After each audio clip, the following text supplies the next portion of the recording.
नमस्कार दोस्तों, स्वागत है आप सभी का मेरे channel be happy with Manish के दत्त पर। हम बुक डिस्कस कर रहे हैं द विनिंग एटीट्यूड, जो कि लिखी गई है जेफ केलर द्वारा। आज इस बुक का जो चैप्टर हम डिस्कस करने जा रहे हैं उसका नाम है द मिलियन डॉलर रिवार्ड।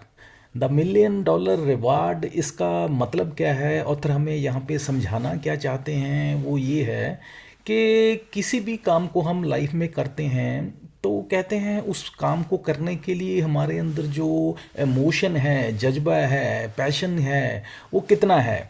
हम अपने with full vigour, passion, enthusiasm के साथ उस काम को कर रहे हैं, या कहते हैं हम एक जस्ट एक फॉर्मेलिटी से एक कहते हैं with low energy, with low enthusiasm उस काम को हम कर रहे हैं। तो यहाँ पे बताते हैं कि अगर हम with full vigour, enthusiasm, with full passion अगर किसी काम को करते हैं तो उसके हमें क्या लाइफ में बेनिफिट्स होते हैं। इसके उल्टा अगर कहते हैं हम लो एनर्जी के साथ, with low enthusiasm, with low motivation अगर काम को करते हैं तो कैसे हमारी लाइफ कैसे चलती है, लाइफ में हमें उसके क्या नुकसान होते हैं, क्या ड्रॉबैक्स होते हैं। तो कहते हैं ऑथर हमें ओवरऑल इस चैप्टर में हमें मैसेज ये कन्वे करना चाहते हैं कि हमें किसी भी काम को करने के लिए, चाहे कोई भी हो, छोटा हो बड़ा हो, इर्रेस्पेक्टिव ऑफ दैट, किसी भी काम को करने के लिए हमारा जो माइंड सेट है वो ये होना चाहिए कि मैं इस काम को कर रहा हूँ कि मुझे इससे बहुत बड़ा रिवॉर्ड मिलेगा।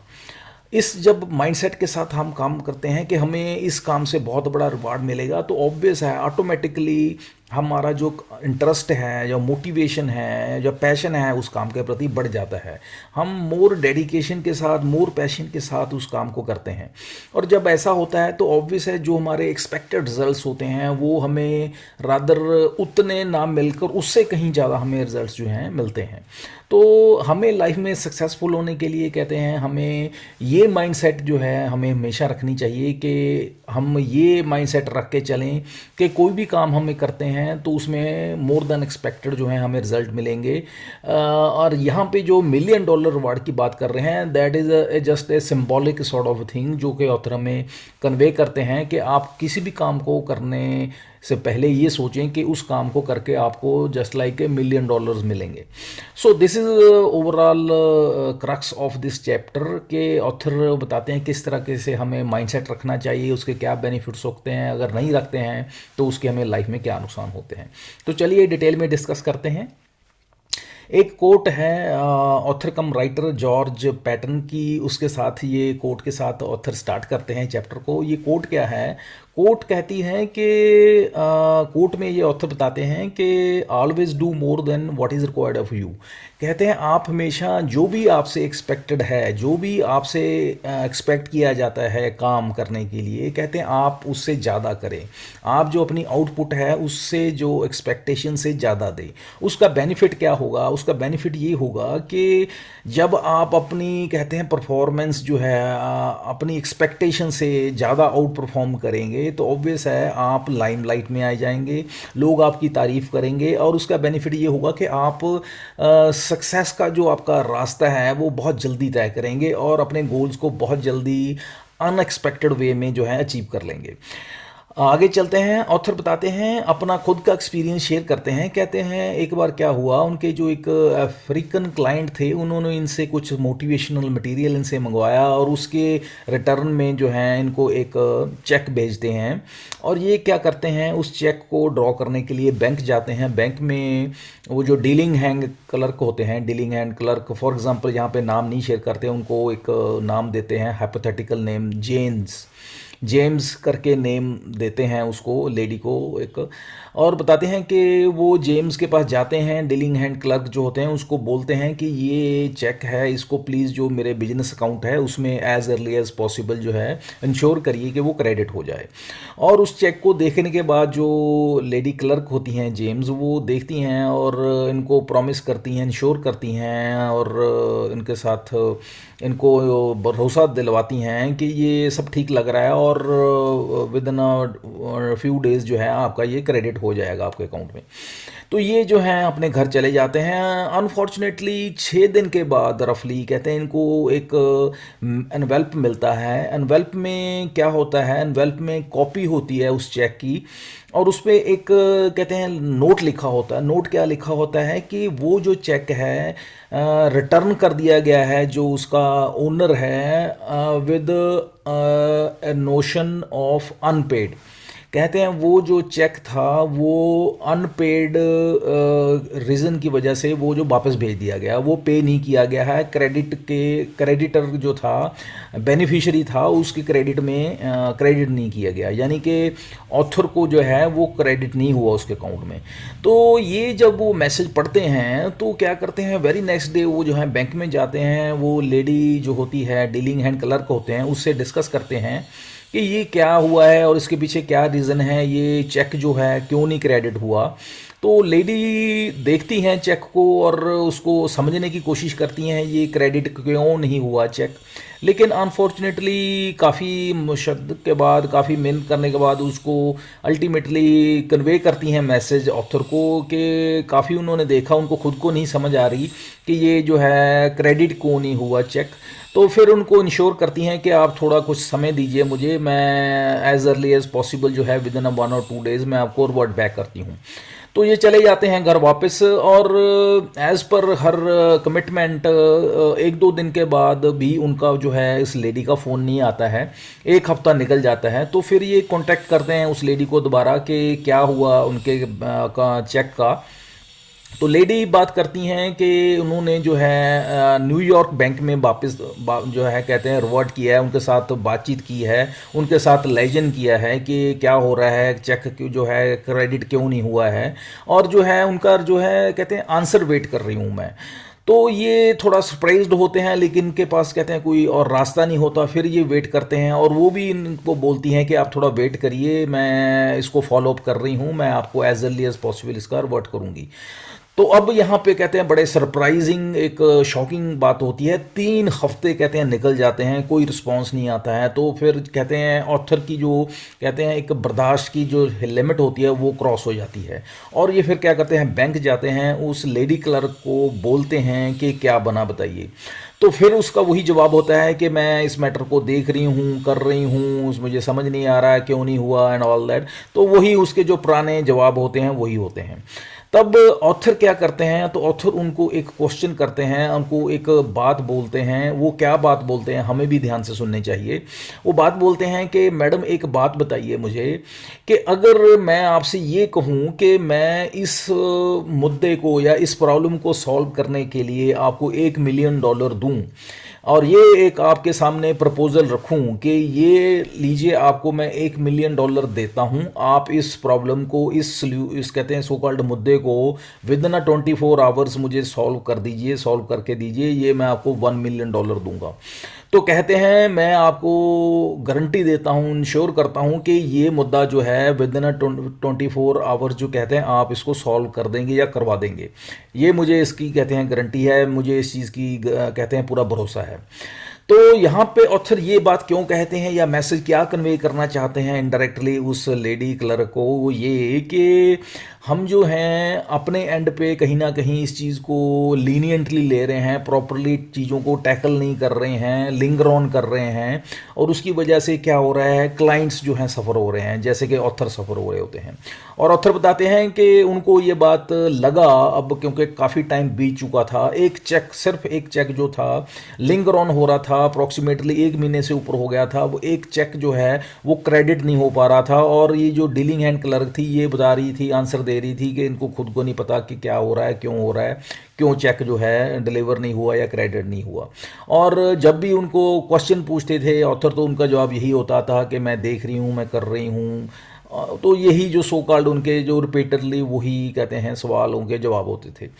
तो ऑथर बताते हैं कि यहाँ पे अब एक बात हमें बड़ी क्लियर करते हैं ऑथर, हमें एक मैसेज, क्लियर कट मैसेज हमें देते हैं। वो ये, ऑथर बताते हैं कि मैंने देखा कि उस लेडी क्लर्क का, अनफॉर्चुनेटली हमें बताते हैं, कहते हैं उन्होंने नोट किया उनका ये जो बात की पहले, कहते $1 मिलियन, एक उन्होंने जो वर्ड यूज़ किया ये इसलिए यूज़ किया, कहते हैं ये हमारा बेसिकली यहाँ से इंडिकेट करता था उसका माइंडसेट, कि उस लेडी का माइंडसेट ही नहीं था। यहाँ पे उन्होंने साथ ऐड कर दिया वर्ड $1 मिलियन, यानी कि उस लेडी का $1 मिलियन माइंडसेट ही नहीं था। उस $1 मिलियन माइंडसेट ना होने की वजह से ये काम पेंडिंग चल रहा था, लिंगर ऑन हो रहा था, या यूँ कहें ये इसमें सारे में प्रोक्रेस्टिनेशन जो नज़र आ रही थी उनको। अब बात करते हैं, कहते हैं ये अब बात थी क्योंकि माइंडसेट की, अगर वो लेडी चाहती, अगर उसको ये कहते हैं इस चीज़ का एहसास होता कि उसको $1 मिलियन मिल जाएगा इस काम को करने का, सॉल्व करने का, प्रॉब्लम को सॉर्ट आउट करने का, तो कहते हैं तो भाग के कहते हैं वो विद इन 24 आवर इसको कहते हैं हल कर देती, सॉल्व कर देती। लेकिन वो क्या था, एज़ यूजुअल जो कहते हैं एक रूटीन की तरह उसको कहते हैं काम को कर रही थी, उसमें कोई ज़्यादा इंटरेस्ट नहीं ले रही थी, कहते हैं उसमें आउट ऑफ द वे जाके कुछ काम करने की कोशिश नहीं कर रही थी। एज़ यूजुअल वो कहते हैं सो कॉल्ड फॉर्मेलिटी से कहते हैं 2-4 कॉल कर देती थी, 2-4 फॉर्मेलिटी करके उसके बाद अपनी जो है सो कॉल्ड अपने 8 घंटे लगा के वो अपनी शिफ्ट पूरी करके घर चली जाती थी। तो कहते हैं इस माइंडसेट की वजह से हो क्या रहा था, परेशान जो हैं मेरे जैसे क्लाइंट ऑथर बताते हैं, कहते हो रहे थे। अब वहाँ पे बात करते हैं, कहते हैं एक बड़ी सरप्राइजिंगली कहते हैं अच्छी बात क्या हुई ऑथर के लिए, वो ये हुई कि जो उनका साउथ अफ्रीकन जो क्लाइंट था उनको ये बात पता चली कि जो है ऑथर के जो क्रेडिट नहीं हुआ उनका चेक। तो उन्होंने क्या किया, जो उस कंपनी का मालिक था उसने इस मैटर को अपने अफ्रीकन बैंक के साथ लाइजन अप किया और वहाँ पे पता किया कि पता करके हमें बताया जाए कि ये चेक जो है क्रेडिट क्यों नहीं हुआ। और उसका बेनिफिट ऑथर को ये हुआ कि विद इन 24 आवर उसका रीज़न पता चल गया कि क्यों नहीं क्रेडिट हुआ, और वो जो चेक था क्रेडिट हो गया। ये सबसे बड़ी बात थी। और उसके बाद पता क्या चला, उस सारे मुद्दे में निकला क्या कि ये सारे एपिसोड में हुआ क्या, वो हुआ ये कि ये जो ऑथर का बैंक था इसने एक बहुत बड़ा ब्लंडर किया। ब्लंडर ये किया, इन्होंने उस चेक को कहते हैं घुमा दिया, गुम हो गया, इनसे मिसप्लेस हो गया। ओरिजिनल जो चेक था मिसप्लेस हो गया। और इन्होंने क्या किया, उसकी जो फोटोकॉपी थी वो जो है न्यूयॉर्क बैंक को भेज दी एनकैशमेंट के लिए, लेकिन न्यूयॉर्क के बैंक ने उसको रिजेक्ट कर दिया। रिजेक्ट इसलिए कर दिया क्योंकि उसके साथ उन्होंने कुछ एक तरह से स्टेटमेंट नहीं मेंशन की कि ड्यू टू XYZ रीज़न जो है ओरिजिनल मिस हो गया है, उसके साथ हम ये उसकी फ़ोटोकॉपी भेज रहे हैं। तो उसकी वजह से उन्होंने वो रिजेक्ट कर दिया। जब दोबारा इन्होंने उसकी एक्सप्लेनेशन भेजी इनके बैंक ने ऑथर के कि इस वजह से जो मिसप्लेस हो गया था और हम आपको जो है उसकी फ़ोटोकॉपी भेज रहे हैं, तो न्यूयॉर्क बैंक ने वो उसकी पेमेंट रिलीज़ कर दी। तो ये सारा एपिसोड हुआ था। तो उसकी वजह से जो सारा लिंगर ऑन हुआ था, जो कि इनके बैंक जो थे इस बात को छुपा रहे थे कि जो चेक था इनके एंड पे, बैंक के एंड पे मिसप्लेस हो गया था या कहते हैं गुम हो गया था। तो ये सारा एपिसोड हुआ था। अब यहाँ पे ऑथर बताते हैं मज़े की बात या कहते हैं इंटरेस्टिंग बात कि जो साउथ अफ्रीकन बैंक के या कहते हैं साउथ अफ्रीकन क्लाइंट जो थे या उनकी कंपनी जो थी या कहते हैं साउथ अफ्रीकन जो इंडिविजुअल्स थे, वहाँ के जो सो कॉल्ड लोग थे, वो कितने एफिशिएंट थे, वो कितने कहते हैं उनकी माइंडसेट जो थी कहते हैं $1 मिलियन माइंडसेट थी उनकी। उन्होंने अपनी $1 मिलियन माइंडसेट को एग्जिबिट करते हुए, दिखाते हुए कहते इस मुद्दे को विद इन 24 उन्होंने सॉल्व कर दिया, सॉर्ट आउट कर दिया। और इसके उल्ट कहते हैं इनके खुद कंट्री में कहते हैं जहाँ पे रह रहे थे उसी कहते हैं एरिया के बैंक में कहते हैं उस माइंडसेट की कहते हैं घाट की वजह से, इस $1 मिलियन माइंडसेट की कमी की वजह से वो मुद्दा जो है 1 महीने से ज़्यादा लटकता रहा। तो कहते हैं ये डिफरेंस है माइंडसेट जो है डिफरेंस होने का। यहाँ पे एक तरफ जो है पार्टी $1 मिलियन का माइंडसेट रखती है तो कहते हैं इशू को within 24 hour sort out कर देती है। दूसरी तरफ जो है एक पार्टी है वो $1 मिलियन माइंडसेट नहीं रखती है, तो क्या होता है इशू जो है 1 महीने से ज़्यादा वो लिंगर ऑन होता है। तो अब यहाँ पे ये बात करते हैं कि यहाँ पे ऑथर बताते हैं कि मैं वो लेडी क्लर्क जो हैं जेम्स हैं उसकी कहते हैं मैं निंदा नहीं कर रहा हूँ, कोई उसकी बुराई नहीं कर रहा हूँ, लेकिन मैं इतना जरूर कहूँगा कि उसकी जो माइंडसेट थी वो मिलियन डॉलर माइंडसेट नहीं थी। हाँ, अब बात करते हैं हमारी रूटीन की लाइफ की। ऑथर कहते हैं हम लाइफ में अपने क्या देखते हैं, कहते हैं हमारी लाइफ में भी हम जनरली लोगों की माइंडसेट यही देखते हैं कि मिलियन डॉलर माइंडसेट नहीं होती है। और उसकी वजह से क्या होता है कि हम जो है काम हमारे जो है लिंगर ऑन होते रहते हैं, हम कहते हैं स्टेप नहीं उठाते हैं, हम अपने कहते हैं गोल्स की तरफ मूव नहीं करते हैं, फिर बाद में हम कहते हैं खुद ही फ्रस्ट्रेट होके रोते हैं, कहते हैं चिल्लाते हैं, चीखते हैं कि हमारे जो हैं लाइफ में हमारे फटे हाल हैं, बुरे हाल हैं, हम कुछ नहीं कर पा रहे हैं। तो कहते हैं हम अब अगर लाइफ में कुछ सक्सेस नहीं अचीव कर पा रहे, कोई गोल अचीव नहीं कर पा रहे, तो हम वो इस वजह से नहीं कर पा रहे क्योंकि हमारी जो माइंडसेट नहीं है। जो सो कॉल्ड ऑथर यहाँ पे बताना चाहते हैं कि हमारी मिलियन डॉलर माइंडसेट नहीं है। तो अब इस मिलियन डॉलर माइंडसेट को कहते हैं हम ये अगर नहीं होगी तो हम कहते हैं रिजल्ट कैसे एक्सपेक्ट कर सकते हैं। अब यहाँ पे बात करते हैं हम अपनी लाइफ में, ऐसा नहीं है कि सभी लोग ऐसे ही हैं। हम अगर कहते हैं चारों तरफ हम निगाह को दौड़ाएं देखें तो हमारे में कुछ लोग ऐसे भी मिलेंगे जो कि अपनी लाइफ में बहुत सक्सेसफुल हैं। तो उनमें क्या खासियत देखेंगे, उनमें यही खासियत देखेंगे कि उनकी जो माइंडसेट है वो उनकी मिलियन डॉलर माइंडसेट है। और वो मिलियन डॉलर माइंडसेट की वजह से वो क्या उनके कहते हैं फीचर्स होते हैं, वो कहते हैं अपने क्लाइंट्स को, अपने कस्टमर्स को, अपने कहते हैं सो कॉल्ड जितने भी उनको लोग मिलते हैं उनको कहते हैं बड़े उनको favourably out of the box जाके या कहते हैं आउट ऑफ द वे जाके सपोर्ट करते हैं, उनकी कहते हैं काम करते हैं, कहते हैं अपने एनर्जी विगर कहते हैं एंथुजियाज्म को पूरा कहते हैं झोंक देते हैं काम में। और ये नहीं परवाह करते हैं कहते उसमें कितना पैसा इन्वॉल्व है या कितना उसमें उनको कितना क्या बेनिफिट होगा, ये कभी नहीं सोचते हैं, वो सेल्फिश नहीं होते हैं। जब वो कोई भी इंसान इस माइंडसेट से काम करता है तो कहते हैं उसके जो रिजल्ट्स हैं वो पॉजिटिव होंगे, फास्ट होंगे, क्विक होंगे और अल्टीमेटली उसकी बंदे की जो इंसान की है कहते हैं एक वो ट्रेल छोड़ता जाता है अपनी सक्सेस की। तो यहाँ पे ऑथर हमें मैसेज क्या कन्वे करते हैं, मैसेज यही कन्वे करते हैं कि अगर हम अपनी परफॉर्मेंस को बढ़ाना चाहते हैं, अपनी सक्सेस को रोड पे कहते हैं जर्नी को कहते हैं स्पीड अप करना चाहते हैं, तो हमें जो अपनी माइंडसेट है वो मिलियन डॉलर वाली माइंडसेट करनी होगी।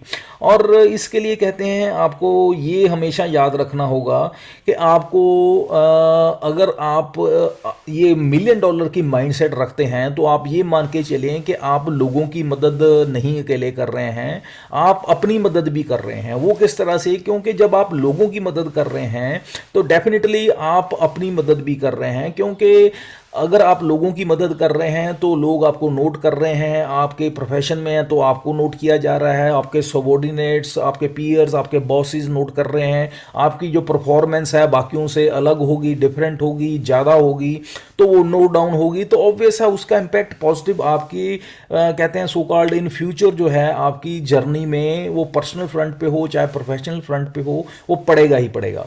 तो कहते हैं ये जो एक माइंडसेट है पॉजिटिव होना, एक मिलियन डॉलर की माइंडसेट होना, ये हमें एक तरह से अपने गोल्स की तरफ कहते हैं बहुत जल्दी उनको अप्रोच करने में, उनको प्राप्त करने में हमें हेल्प करता है।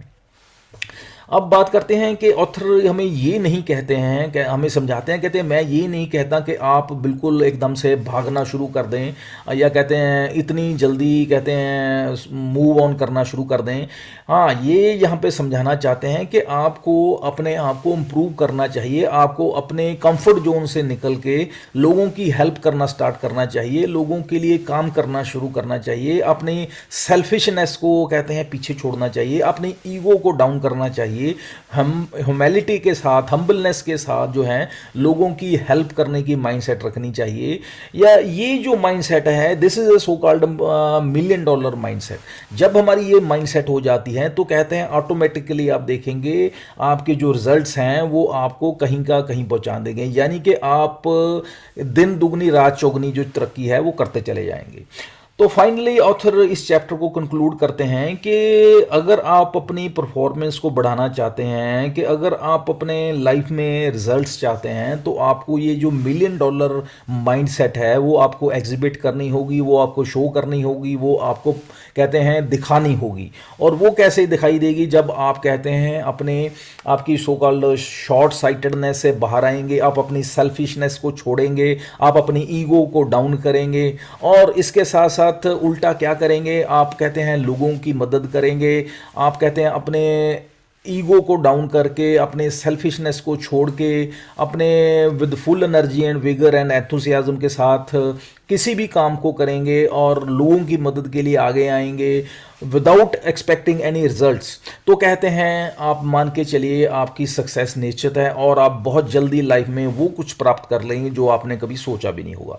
सो this is whole about this whole chapter, that is $1 million reward.